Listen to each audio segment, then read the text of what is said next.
Okay, so now we're going to talk about entry tactic number 2, which this tactic I personally don't like myself, just because it's a little more riskier than a conventional break and retest setup.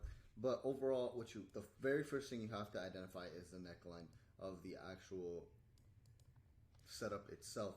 So with this specific example here, I have marked off the neckline where we have the most wick touches, you could see.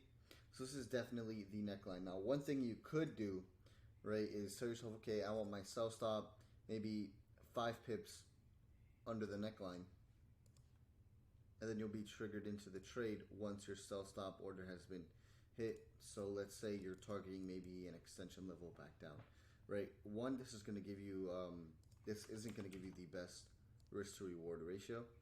It's probably going to give you a 1-to-1 most of the time, right? Again, pros and cons. It's probably going to give you a 1-to-1 risk reward ratio most of the time. Now, if you're using a extension level, that might be a little bit different. You're maybe targeting like that 127 or the 141. Then you could get a little bit more than that. But in this scenario here, you would have been triggered in, and then you really wouldn't have gone to profits, right? You would have gotten very, very close, but your profit level wouldn't have been hit. Then you would have seen some drawdown later on throughout the trade, right? In this case here, right? So one thing you can also do as well is wait for the actual break, because it's saying this example here, right? Let's say the market does go down and break the neckline itself, and you get activated. One thing that could happen is you can get you can see some drawdown almost immediately. That would be the break and retest setup, and then a continuation back down, right? That's just with this example here. Now, again, it's really all about looking at the pros and cons itself. So you could set a sell stop there, or what you could do is wait for the actual break, because the break isn't confirmed, then the pattern wouldn't be confirmed, right? So once we did break under the neckline with this candlestick here, excuse me, I don't know why I'm yawning so much, but once we did break under here, you could just activate a sell limit order there. So let's just say you would have entered your sell here. Your stops would obviously go above the high of the right shoulder.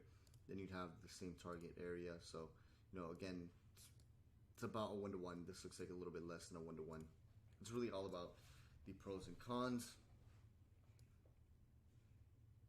So it's really all about the pros and cons. So you really have to look at the pros and cons of trading the breakout itself. I mean, you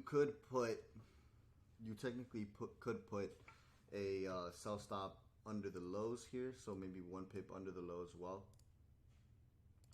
So about right here, and then you could get activated a little bit earlier, and then you could have a little bit better of a risk to reward ratio. But again, it's really all about looking at the pros and cons of the setup itself. So this particular entry technique isn't my favorite. So the main entry techniques that I do use are the actual trading the right shoulder or trading the break and retest of the setup itself.